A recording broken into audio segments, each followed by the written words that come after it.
పరిశుద్ధులు ప్రియులైన దేవుని పిల్లలందరికీ యేసుక్రీస్తు నామములో శుభవందనాలు తెలియజేసుకుంటా ఉన్నాను. నిన్నటి దినమున మనము ముగ్గురు వ్యక్తుల్ని ఉపవాసం అంటే కేవలం ఆహారం మానడం మాత్రమే కాదు, కానీ దేవుని యొక్క నీతిని తెలుసుకోవడానికి, అది అవలంబించడానికి, దేవునికి దగ్గరగా నివాసం చేయటము, అది చేసిన వారే నిజమైన ఉపవాసం చేసినట్లు అని వారి గురించి మనము తెలుసుకున్నాం. వారి ముగ్గురు హేబేలు, హనోకు, నోవహ్ అని చెప్పుకున్నాము. వారి ముగ్గురు కూడా దేవుని చేత వాళ్ళ యొక్క మొర వినేటట్లు దేవుడు విన్నారు, చూశారు, నడిచారని వారి ముగ్గురు గురించి చెప్పుకున్నాం. అంతేకాకుండా వాళ్ళల్లో మనం గమనిస్తే ఒక్క దోషము కూడా రికార్డ్ చేయబడలేదు వాళ్ళ గురించి. అందుకనే దేవుడు వాళ్ళని నీతిమంతులుగా యాక్సెప్ట్ చేశారు. వారి గురించి ఆయన ఒక కన్సర్న్ చూపించారు. విశ్వాసము ద్వారా వాళ్ళు నీతిమంతులని తర్వాత కూడా, చనిపోయిన తర్వాత కూడా హేబేలు మాట్లాడారు, విశ్వాసం ద్వారా నీతిమంతుడని తీర్చిపడ్డాడు అని చెప్పుకున్నాము. వాళ్ళలో ఒక దోషం కూడా బైబిల్ ఎక్కడ రికార్డ్ చేయలేదు. ఎందుకంటే హనోకు గురించి కూడా చెప్తా ఉంటారు, లోకములో ఉంటూనే, బాధ్యతలు నిర్వర్తిస్తూనే, ఆయన పనులు చేసుకుంటూనే, దేవునితో నడుస్తూ ఆయనతో పాటు కొనిపోబడ్డాడు. దేవునితో పాటు తీసుకొని పోబడే వారంటే దేవునిలాగే ఉన్నవారని అర్థం. కాబట్టి ఆ నీతిమంతులు ఒక్క దోషము కూడా లేకుండా దేవుని చేత ఏర్పరచబడిన నిజమైన ఉపవాసం చేసి దేవుని నీతిని ధరించిన వారని మనం చెప్పుకోవచ్చు. ఈ రోజు మనం ఇంకొక ముగ్గురు భక్తులను చూసుకుందాం. వారు ముగ్గురు కూడా సామాన్యమైన వ్యక్తులేం కాదు. వారు ముగ్గురు కూడా దేవునికి లోబడ్డవారు, దేవుని చేత ఎన్నుకోబడ్డవారు. వారికి కూడా దేవుడు ప్రత్యేకంగా ముగ్గురికి 3 బిరుదులు వారిని మెచ్చుకుంటూ వారి గురించి దేవుడు స్వయంగా పలికిన మాటలు కూడా ఉన్నాయి. వాళ్ళ ముగ్గురులో కానీ వారిలో మాత్రం దోషాలు లేకుండా లేవు. దేవుడు వారిని మెచ్చుకున్నారు, వారు దేవునికి దగ్గరగా నడిచారు. కానీ నిన్నటి దినాన చెప్పుకున్న భక్తులలో ఒక్క దోషము కూడా లేదు. కానీ ఇప్పుడు ఈ రోజు మనం చూసే ముగ్గురు భక్తులలో వీరు కూడా ఉపవాసం చేసిన వారే, దేవునికి దగ్గరగా నివసించిన వారే. కానీ వారిలో ఒక్కొక్కరిలో ఒక్కొక్క పాపము కానీ, దోషము కానీ, అపరాధము కానీ దేవునికి కనబడటం కాదు, ఆయన బైబిల్లో దాన్ని రికార్డు చేయించి ఉంచారు. మొట్టమొదటి మనం చూస్తే అబ్రహాము. ఈయనకున్నటువంటి గొప్ప లక్షణాలు, యునీక్ లక్షణాలు చాలానే ఉన్నాయి. ఆయన అన్యులలోంచి పిలువబడటం కాదు, దేవుని యొక్క స్వరము విని ఆయనకి లోబడ్డారు. అది చాలా గొప్పతనం. అయితే ఆయన ఒక యుద్ధము చేయడానికి యుద్ధము చేసి తిరిగి వస్తున్నప్పుడు మెల్కీసేదెకు అంటే దేవుని యొక్క యాజకునికి 10వ భాగం ఇచ్చారు. 10వ భాగం ఇప్పుడు మనం ఇస్తున్నామంటే అది దేవుని ఆజ్ఞగా ఇందులో పొందుపరచబడి ఉంది. కాబట్టి మనం దానిని ఫాలో అవుతూ మన 10వ వంతు ఇస్తాం దేవునికి, దేవుని సేవ కొరకు అది మనం స్వచ్ఛందంగా అర్పిస్తాం. కానీ దాని గురించి ఏ విషయము లేకుండానే, ఎక్కడ ఎవరు చెప్పకుండానే ఆయన ఎలా ఇచ్చారో 10వ వంతు అని ఆలోచిస్తే కేవలం దేవుని యొక్క ప్రేరేపణ, దేవుని యొక్క హెచ్చరిక, ఆయన మనసులో కలిగిన ఆలోచన దేవునిది మాత్రమే. కాబట్టి ఆయన మెల్కీసేదెకు అంటే దేవుని యొక్క యాజకునికి 10వ వంతు అర్పించారు. అంతేనా? ఇంకొక ప్రత్యేకమైన క్వాలిటీ మనం చూడొచ్చు. అబ్రహాము గారు తన దగ్గర, ఆయన గుడారాల్లో నివసించే వ్యక్తి. ఆయనకి శత్రురాజులు కొంతమంది ఆయనకి వాళ్ళు తన పట్ల చేసినటువంటి అపరాధాన్ని బట్టి దాసి జనాన్ని, అనేకమైన నిధుల్ని, బంగారాన్ని చాలా ఇస్తారు అబ్రహాము గారికి. వాళ్ళల్లో అక్కడి నుంచి వచ్చిన వాళ్ళు, ఆ రాజు దగ్గర నుంచి వచ్చిన వాళ్ళు చాలా మంది దాసి జనాలు ఉంటారు. వాళ్ళందరినీ ఫ్యామిలీస్గా వాళ్ళని పోషిస్తూ తన ఇంట పుట్టి అలవరచబడ్డ 320 మంది దాసులు, యోధులు తన దగ్గర ఉన్నారని చెప్తారు. అంటే అక్కడ ఎన్ని ఫ్యామిలీస్ ఉండాలి? తన దగ్గరకు వచ్చినటువంటి వాళ్ళు కూడా సంతానాన్ని కలిగి ఉంటారు.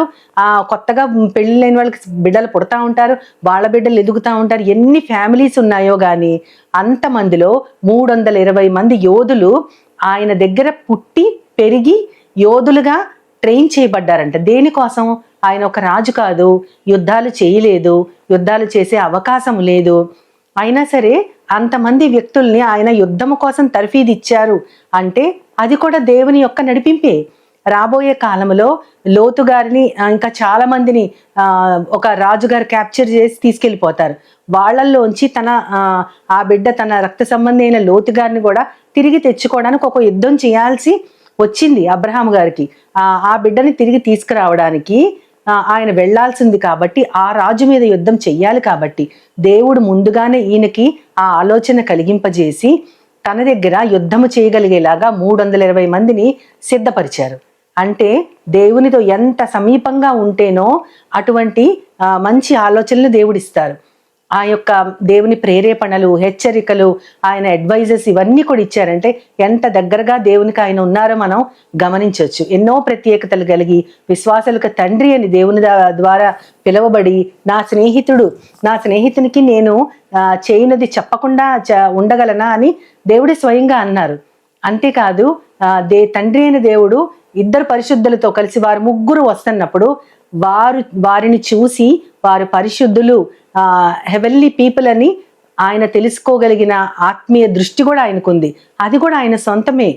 10వ వంతు ఇవ్వడం ఏంటి, యుద్ధ యోధులుగా తయారు చేయడం ఏంటి, తండ్రి అయిన దేవుడు ఇద్దరు దూతలతో పాటు ఈ భూలోకానికి వచ్చినప్పుడు వారిని కూర్చోబెట్టి వారిని ఒప్పించి వారిని అక్కడ వెయిట్ చేసేలాగా చేసి వాళ్ళకి భోజనం వడ్డించేటటువంటి ఆ గొప్ప భాగ్యం ఆయన ఒక్కరికే దక్కింది. ఇన్ని ప్రత్యేకతలు, ఇన్ని భాగ్యములు, ఇన్ని యునిక్ లక్షణాలు కలిగి ఉన్నటువంటి అబ్రహాము గారు కూడా దేవుడిచ్చిన వాగ్దానాన్ని స్వతంత్రించుకోవడానికి ముందే ఆయన త్వరపడి ఇంకొక వివాహం చేసుకొని ఒక బిడ్డని కన్నారు.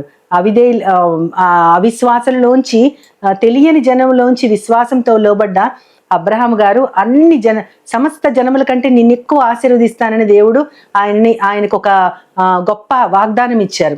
అదే విధంగా తన మాట వినకుండా చేసినటువంటి పనికి అడవి గాడిద లాంటి స్వభావం కలిగినటువంటి ఒక జాతే ఈ లోకంలో పుట్టింది. దాని ప్రతిఫలం ఏంటి? ఆయన దేవుడి మాట విన్నప్పుడు రాజ్యాలన్నిటి మీద మిమ్మల్ని ఎక్కువగా హెచ్చిస్తానని చెప్పిన దేవుడు ఇక్కడ ఆయనకు ఇచ్చేటటువంటి కుమారుడి కోసం వెయిట్ చేయకుండా చేసిన పని వల్ల లోకానికి ఇప్పటికీ కూడా అందరి చెయ్య అతని చెయ్య అందరికీ విరోధంగా ఉంటుందని దేవుడు చెప్పినటువంటి ఆ నెరవేర్పు ఇప్పుడు కూడా మనం అనుభవిస్తానే ఉన్నాం. ఈ లోకంలో కూడా ఇష్మాయేల్ సంతానం ద్వారా ఈ రెండిటికి ఆయన చేసిన పనులు రెండు కాంట్రాస్ట్ గా ఉన్నాయి. కానీ ఈ ఒక్క పొరపాటు వల్ల దేవుడు 13 సంవత్సరాలు అబ్రహాం గారితో మాట్లాడలేదు. మనం చూడగలిగితే ఆయన ఇష్మాయేలు పుట్టినది మొదలుకొని మళ్ళీ 13 సంవత్సరాల తర్వాత ఆయన మళ్ళీ దర్శించి, నువ్వు నా సన్నిధిలో నిందారహితముగా నడుచుకో, నేను నీకు ఇచ్చిన వాగ్దానాన్ని నెరవేర్చబోతున్నాను అని ఆయన చెప్తారు. అప్పుడు ఇష్మాయేలు పుట్టిన దానికి ఇప్పుడు మళ్ళీ ఆయన దర్శించిన దానికి కాలము 13 సంవత్సరాల గ్యాప్ ఉంది. ఆ 13 సంవత్సరాలు కూడా దేవుడు ఎప్పుడు కూడా అబ్రహాం గారితో మాట్లాడలేదు. తనను పిలిచిన వారు, తనను నడిపించిన వారు, అనేక రాజుల మీద యుద్ధం చేసి గెలవగలిగినటువంటి సత్తానిచ్చినటువంటి దేవుడు ఆయనతో మాట్లాడకుండా 13 సంవత్సరాలు ఉండటం అంటే అది ఎంత దుర్భరమో. మనకిష్టమైన వారు కాసేపు మనతో మాట్లాడకుండా మొహం తిప్పుకొని వెళ్ళిపోతేనే మనం ఎంతో వ్యధకి గురవుతాం. ఎందుకు నాతో మాట్లాడలేదు, నేను ఏం చేశానని. అలాంటిది అందరినీ వదిలేసుకుని ఒక్క దేవుని కోసం బయటకు వచ్చిన వ్యక్తి, ఆయన ఆజ్ఞల ప్రకారం నడిచి ఎన్నో హెచ్చింపులు పొందినటువంటి అబ్రహాం గారు ఒక్క విషయంలో తొందరపడినప్పుడు దేవుడు 13 సంవత్సరాలు ఆయనతో మాట్లాడలేదు. ఈ భక్తుడిని గనక మనం చూస్తే ఎంత విలక్షణమైన వ్యక్తిత్వం కలిగి ఉన్నా, ఎన్ని క్వాలిటీస్ కలిగి ఉన్నా, దేవుని చేతనే స్నేహితుడు అని పిలువబడ్డా, ఒక ఖచ్చితంగా దేవునికి వ్యతిరేకంగా చేసినటువంటి ఆయనే చేసినటువంటి ఒక దోషం ఉంది. ఆ దోషము ఆయన వాగ్దానము కోసం ఆగకుండా చేసినటువంటి తొందరపాటు నిర్ణయము. కానీ ఈ భక్తుడు కూడా మనమేమి నిన్నటి చెప్పుకున్న 3 వ్యక్తుల్లా కాకుండా ఈయన ఏం తక్కువ వారు కాదు, ఈయన కూడా వాళ్ళతో పాటు సమానుడే. కానీ ఒక్క దోషమైనా ఈయనలో మనం ఎంచొచ్చు. అలాంటి వ్యక్తికి కూడా దేవుడు విశ్వాసులకు తండ్రి అని చెప్పారు, నా స్నేహితుడు అని చెప్పారు. ఇది మొట్టమొదటి భక్తుడు. మరి రెండోసారి మనం చూసుకోగలిగితే మనము అబ్రహాం గారి తర్వాత చూసేది మోషే గారు నిజమైన ఉపవాసం చేశారు. ఎలా అంటే ఆయన 10 ఆజ్ఞలు పొందేటప్పుడు దేవునితో 2 సార్లు ఆయన 40 రోజులు కొండ మీద దేవుని ముఖాముఖి ఎదుర్కొని ఆయన సన్నిధిలో 10 ఆజ్ఞల పలకలు తీసుకున్నప్పుడు, తర్వాత ఇంకొక 40 రోజులు మళ్ళీ ప్రత్యక్ష గుడారం గురించినటువంటి ఆ యొక్క ఇన్స్ట్రక్షన్స్ అన్ని తీసుకున్నప్పుడు ఇంకొకసారి 2 సార్లు కూడా 40 దినాలు 40 రాత్రులు కూడా మంచినీరు ఆహారం లేకుండా ఆయనకు తెలియకుండానే దేవుని దగ్గర ఇప్పుడు మనం మాట్లాడుకునే లిటరల్ గా ఉపవాసం ఆయన చేశారు. అంటే దేవుని సన్నిధిలో ఆహారము గాని పానీయము గాని ఏది కూడా లెక్కలోనికి రాదు. ఆయన మహిమే మనల్ని బ్రతికిస్తుంది. అందుకని యేసుక్రీస్తు వారు కూడా అంటారు, రొట్టె మాత్రమే కాదు కానీ దేవుని నోటి నుంచి వచ్చే ప్రతి మాట వలన మనిషి బ్రతుకుతాడు అని. దేవుడు ముఖాముఖిగా మాట్లాడినప్పుడు మన ఆత్మ ప్రాణాత్మ దేహాలు కూడా దేవుని పాదాల వద్ద సాగిలి పడిపోయి ఉంటాయి. అప్పుడు మనకి భౌతికంగా ఏమీ అవసరం లేదు. ఆయనకు ఆ మహిమ ఆ భాగ్యం దక్కింది కాబట్టి ఆయన తనకి తెలియకుండానే ఈ లోకానికి సంబంధించినది ఏది కూడా తీసుకోవాలి. కేవలము దేవుని యొక్క మహిమలోనే ఆయన 2 సార్లు 45 రోజులు ఆయన ఉపవాసం చేశారు. అది ఆయనకి మాత్రమే దక్కిన ఆధిక్యత. ఆయన ద్వారా లోకానికి 10 ఆజ్ఞలు, అంతేకాకుండా చాలా ఆజ్ఞల్ని దేవుడు ఇస్తా ఉంటారు. ఆయన ద్వారా కొన్ని జియోలాజికల్ వండర్స్ కూడా జరిగినాయి. దేవుడు మోషే గారిని ఎంచుకుని ఆయన ద్వారా ఎర్ర సముద్రాన్ని చీల్చారు, బండలోంచి నీరు రప్పించారు, ఆ తర్వాత మన్నా కురిపించారు. ఎన్నో ఆయనకి అవిధేయంగా ఉన్నవారు అక్కడికక్కడే చనిపోయేటట్లుగా కూడా అంత శక్తివంతుడుగా, దేవునికి అంత నమ్మదగిన వాడుగా ఆయన ఉన్నారు. నా ఇల్లంతటిలో సాత్వికమైన వాడు, నమ్మదగిన వాడు అని చెప్పారు. దేవుడు మోషేని ఎంతగానో ఆయన హెచ్చించారు. ఆయన ద్వారా ఒక నేషన్ అంతా కూడా రక్షించబడింది.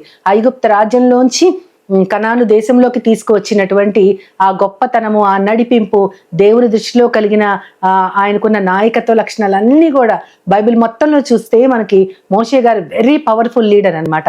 అంతటి వ్యక్తి కూడా దేవుని మహిమను చూపించడానికి బండతో మాట్లాడమంటే ఆయన మనుష్యుల యొక్క ఆ గొణుగుడు సనుగుడు తిరుగుబాటు వల్ల ఆయన ఒక్కసారి బండను కొట్టారు. అంటే అక్కడ దేవునికి ఎందుకు కోపం వచ్చిందంటే బండను కొట్టడం గురించి కాదు, ఆయన మాట్లాడి దేవుని గురించి వివరించి ఆ బండతో మాట్లాడి నీళ్లు రప్పించేటటువంటి ఆ యొక్క అవకాశం అక్కడ ఉంది. కానీ ఆయన మాట్లాడి దేవుని మహిమని బయలుపరచలేదు. ఆయన బండని కొట్టడం ద్వారా తన యొక్క కోపాన్ని చూపించి ఆ నీరు రప్పించారు. దేవుని యొక్క మహిమ మనుష్యుల మధ్య అది బయలుపరచబడలేకపోయింది. ఆ దేవుని మహిమ, నా మహిమను నువ్వు మనుషుల మధ్య చూపించలేకపోయి అంటారు దేవుడు. ఇప్పటి మన విధానాలు, ఇప్పటి మన ప్రవర్తన తలుచుకుంటే ఇంతకంటే ఎన్నెన్నో లక్షల రెట్లు పాపాలు మనం ఎన్నో చేస్తున్నాము, దోషాలు చేస్తున్నాం, అపరాధాలు చేస్తున్నాం. కానీ ఒకే ఒక్క తప్పు దేవునికి వ్యతిరేకంగా చేసింది ఆయన మహిమని మాట్లాడి బయలుపరచకపోవటం వల్లనే వాగ్దాన దేశంలోకి ఆయన ఎంటర్ కాలేకపోయారు. ఈ భక్తుడు కూడా ఎవ్వరు ఏనాడు ఏ జనము, ఆకాశం కింద ఏ జనము మధ్య చేయబడినటువంటి అనేక వండర్స్ ఆయన చేశారు. దానికి ఆయనని దేవుడు ఎంచుకున్నారు. ఎంతో గొప్పగా మోషే గారిని పొగిడాడు. అంతేకాకుండా రూపాంతరం చెందినప్పుడు యేసుక్రీస్తు వారు అక్కడ ఉన్నది కూడా ఏలియా మోషేనే.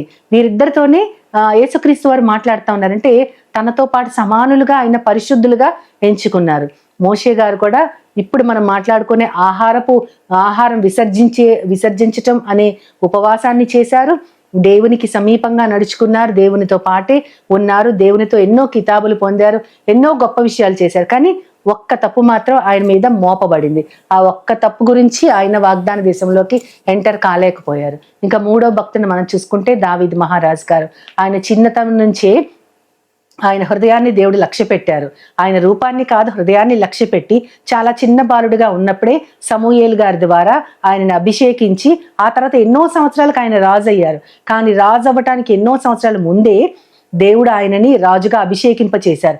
అప్పటికి కేవలము ఆ బాలుడు కేవలం గొర్రెల కాపరి ఇప్పటి పరిస్థితి. కానీ రాబోయే కాలంలో 40 ఏళ్ల పాటు కంటిన్యూస్ గా ఆయన ఒక రాజ్యాన్ని ఏలగలిగేటటువంటి రాజుగా ఉన్నారు. ఆ రాజ్యం కూడా దేవుని యొక్క జనాంగం. అటువంటి గొప్ప కితాబు ఆయనకి ఇచ్చారు దేవుడు. అంతేకాకుండా నా హృదయానుసారుడని పిలిచారు దావీదు మహారాజు గారు చేసినటువంటి యుద్ధాలు ఎవరూ చేయలేదు, ఆయన పొందిన విజయాలు ఎవరు పొందలేదు. ఆయన దేవునితో ఉన్నటువంటి సమీప తత్వం, ఆ సన్నిహితత్వం, దేవుడు ఎన్నోసార్లు ఆయన నడిపిస్తూ ఆయన ఒక్కరే సింహాలతో పోరాడినటువంటి అటువంటి గొప్పతనము, గొలియాతుని ఎదిరించి ఫిలిస్తీన్ల మధ్య ఒక గొప్ప జైంట్ ని చంపినటువంటి ఆ గొప్పతనము కూడా దేవుని ఆత్మ ఆయనను ఆవరించి దేవుని విషయంలో రోషము కలిగిన వ్యక్తిగా ఆయన ఉన్నాడు. ఎన్ని గొప్పతనాలు గొప్ప మహారాజుగా ఉన్నా సరే ఆయన చేసిన ఒకే ఒక్క తప్పు వల్ల, పరాయి వారి భార్యని ఆయన ఆశించటం వల్ల, ఆ తర్వాత ఆ తప్పును కప్పిపుచ్చుకోవడానికి ఆయన ఆమె భర్తని కూడా చంపటం, ఈ రెండింటినీ దేవుడు అస్సలు క్షమించలేదు. దానిని బైబిల్ గ్రంథంలో పొందుపరిచి అవి చాలా ఘోర నేరాలుగా పరిగణించి ఆ తర్వాత దానికి శిక్ష 1కి 4 ఆయన నోటితోనే పలికించి ఒకరిని చంపటం వలన 4 బిడ్డల్ని ఆయన పోగొట్టుకున్నాడు. 1:4 రేషియోలో ఆయన దేవుని దగ్గర నుంచి శిక్ష పొందాడు. అయినా సరే ఇంత జరిగినా సరే ఆయనకున్న దేవునితో ఉన్న సన్నిహితత్వం ఏమాత్రం తక్కువది కాదు. ఆయన పశ్చాత్తాపడ్డాడు. ఆయన రాసినటువంటి ఆ కీర్తనే మనము పశ్చాత్తాప కీర్తన లాగా మన మెయిన్లైన్ చర్చెస్లో మనం పాడుకుంటాము. ఆ పశ్చాత్తాప కీర్తన, ఆ తర్వాత అనేక విధాలుగా లోతైన పశ్చాత్తాపము, దేవునిని కీర్తిస్తూ దేవుని దగ్గర తన హృదయాన్ని కుమ్మరించుకోవటం, మరలా నాకు నీ సన్నిధి కావాలి, నా పరిశుద్ధాత్మ, నీ పరిశుద్ధాత్మను నా యొద్ద నుంచి తీసివేయొద్దు అని ఆయన బతిమాలుకున్న విధానము, ఆయన కార్చిన కన్నీరు, రాత్రి వేళ నేను కార్చిన కన్నీరుకి నా పరుపు కూడా తేలిపోతుంది. అంటే అంత భయంకరంగా నేను ఏడ్చాను నీ సన్నిధిలో, నన్ను కరుణించు అని లోతైన పశ్చాత్తాపము చూపించిన దావీదుని దేవుడు తిరిగి క్షమించారు, నా హృదయానుసారుడు అన్నారు. ఈ 3 భక్తుల్లో కూడా ఒక్కొక్క రీతిలో ఒక్కొక్క దోషము, ఒక్కొక్క పాపము లేదా అపరాధం మనము చూస్తా ఉన్నాం. అయినా సరే వీరు 3 కూడా దేవునితో అంగీకరించబడి మిక్కిలి సాత్వికుడు అని మోషేని, అదేవిధంగా నా స్నేహితుడని అబ్రహాముని, నా హృదయానుసారుడని దావీదుని పిలిచిన దేవుడు వారు 3 కూడా చేసిన ఉపవాసాలు. దావీదు గారు ఒక ఉపవాసం చేస్తారు. ఆయన బత్షెబా ద్వారా తనకి కలిగిన కుమారుడు, ఆయన ఆ బిడ్డ చాలా ప్రాణాపాయంలో ఉంటే బిడ్డ కోసం ఆయన ఉపవాసం చేస్తారు. కానీ బిడ్డ చనిపోయిన తర్వాత ఉపవాసం చాలిస్తారు. అంటే అప్పుడు ఆయన ఏం చెప్తారంటే, నా మొరన ఆలకించి దేవుడు నా బిడ్డను బ్రతికిస్తాడేమో అని నేను ఉపవాసం చేశానంటారు. అది స్వప్రయోజనము. ఆయన ఎంత పశ్చాత్తాపడినా సరే, ఎంతగా దేవుని దగ్గర తన హృదయాన్ని కుమ్మరించినా సరే, తన బిడ్డ కోసము ఆయన దేవుని దగ్గర వేడుకున్నాడు. తనకి కలిగిన బిడ్డ బ్రతకాలి అని ఆ ప్రయోజనం కోసం ఆయన చేసిన ఉపవాసం. ఇప్పుడు మనందరం చేస్తున్న ఉపవాసాలు అవి. చాలా మంది బిడ్డల పెళ్లిళ్ళ కోసము, లేదా వాళ్ళ యొక్క కుటుంబాల కోసము, లేదా వాళ్ళ యొక్క ఉద్యోగాల కోసము, అనారోగ్యాల కోసం, ఆరోగ్యం బాగుపడటం కోసం, వీటి కోసం ఉపవాసం చాలా మంది చేస్తారు. కానీ దేవుని లోతైన జ్ఞానము, దేవుడంటే అసలెవరో, అసలు ఆయన విధానాలు ఏంటో, ఎంత గొప్పవాడో, మనం ఊహించలేని గొప్పతనాలు ఎన్నో ఆయనను మాత్రమే మనము, ఆయన వాక్యాన్ని మాత్రం పెట్టుకొని చేసేటటువంటి ఆ మెడిటేషన్ అనేది నిజమైన ఉపవాసం. అలా చేసేవారు చాలా తక్కువ మంది ఉంటారు. ఇప్పుడు మనకి దేవుని జ్ఞానం అవసరం లేదు. మనం చేసే తప్పుల్ని దేవుడు క్షమిస్తే చాలు. మనకి కలిగినటువంటి లోపాలు, మనకు కలిగినటువంటి అనారోగ్యాలు ఆయన దాటిస్తే చాలు. మన బిడ్డల్ని గొప్పవాళ్ళు చేస్తే చాలు. ఇవి ఎలాగో దేవుడు ఇస్తారు. ఆయన గురించి తెలుసుకోవాలని ఆయన ఎంతో ఆశపడుతున్నారు. ఆయన గురించి తెలుసుకుని ఆయనని మాత్రమే సమీపంగా హత్తుకుని నడిచిన ఈ 3 భక్తులు కూడా తొట్టుపడ్డవారే. కానీ వారి తొట్టుపాటుని కూడా దేవుడు క్షమించారు, వాళ్ళని కూడా దేవుడు మెచ్చుకున్నారు. కాబట్టి వారు కూడా గొప్ప ఉపవాసం చేసిన వ్యక్తులుగా మనం చెప్పుకోవచ్చు. మోషే గారు చేసింది అదొక దైవిక ఉపవాసము, దావీదు గారు చేసింది స్వప్రయోజనం కోసం చేసిన ఉపవాసము, అబ్రహాము గారు ఏ ఉపవాసము చేయలేదు. కానీ ఆయన చేసిన దోషాన్ని కూడా దేవుడు క్షమించారు. కలిగిన కుమారుణ్ణి కూడా ఆయన దీవించాడు. 12 మంది రాజులు ఇష్మాయేలు కడుపు నుంచి వస్తారని చెప్పారు. దేవునికి ఎంతగా ఆయన నచ్చితే వద్దన్న పని చేసినా కూడా ఆయన కుమారుణ్ణి దేవుడు అంతగా హెచ్చించారంటే ఎంతగా దేవుని చిత్తాన్ని ఆయన జరిగించాడు. మనము దేవుని చిత్తాన్ని జరిగిస్తూ నీతిమంతులుగా దేవుని చేత పిలవబడటం కోసమే మన జీవిత యాత్ర. ఈ జీవిత యాత్రలో మనం దేవునిని తెలుసుకుంటూ అంతకంతకు ఆయన జ్ఞానంలో కొదువలేని వారిగా సమృద్ధిగా ఉండాలని దేవుని ఆశ. అదే నిజమైన ఉపవాసం. అప్పుడే మనము దేవుని నీతిని ధరించగలుగుతాము. అట్టి భాగ్యం కోసం దేవునిని ప్రార్థిస్తూ ఆయన సహాయాన్ని కోరుకుందాం.